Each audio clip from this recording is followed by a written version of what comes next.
Et c'est depuis lundi que le Palais du Peuple a retrouvé son ambiance habituelle à l'ouverture de la session extraordinaire de la Chambre basse du Parlement. Les députés nationaux vont durant 3 semaines traiter 2 matières, vous le savez, inscrites à l'ordre du jour de cette session. Il s'agit de la validation des pouvoirs des députés nationaux récemment proclamés par la Cour constitutionnelle, l'audition du programme et l'investiture du gouvernement. S'agissant justement de la première matière, certains élus, 31 au total, victimes, disent-ils, des derniers arrêts de la Cour constitutionnelle, avaient décidé de venir siéger. Lundi, ils ont brandi les arrêts de 21 juin dernier, les proclamant élus selon ce collectif. La Cour constitutionnelle a rendu des derniers arrêts en violation de la Constitution.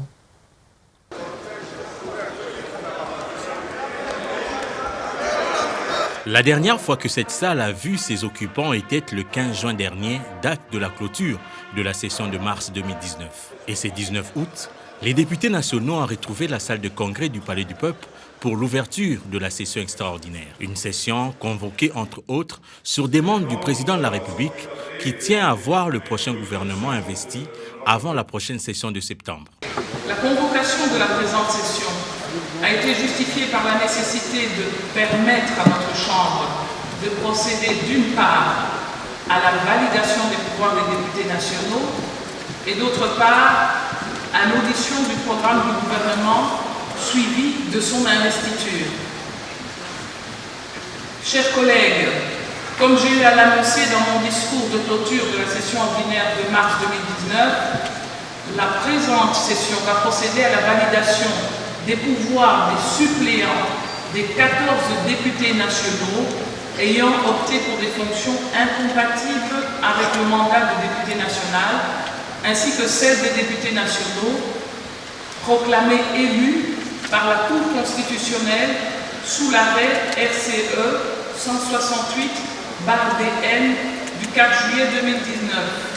La présidente de la Chambre basse du Parlement avait entrepris plusieurs activités pendant les vacances, notamment ses rencontres avec les caucus des élus de quelques provinces. C'est un beau discours de notre présidente qui non seulement a entrepris une démarche volontaire et louable de rencontrer tous les caucus provinciaux et écouter leurs préoccupations et les ramener ici en plénière pour qu'ils soient discutés et envoyés au gouvernement.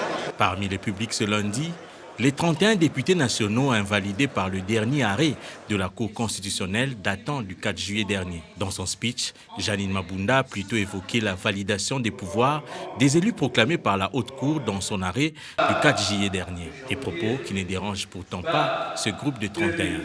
L'honorable président de l'Assemblée nationale a loué le fait que la Constitution a été respectée pendant 18 ans dans ce pays et nous sommes convaincus, nous sommes confiants que cette constitution qui nous a amenés à l'alternance aidera l'actuel chef de l'État à bien gérer ce pays. Et la bonne façon de faire les choses, de contenter tout le monde, pour ce qui nous concerne, c'est de respecter les arrêts rendus par la Cour constitutionnelle.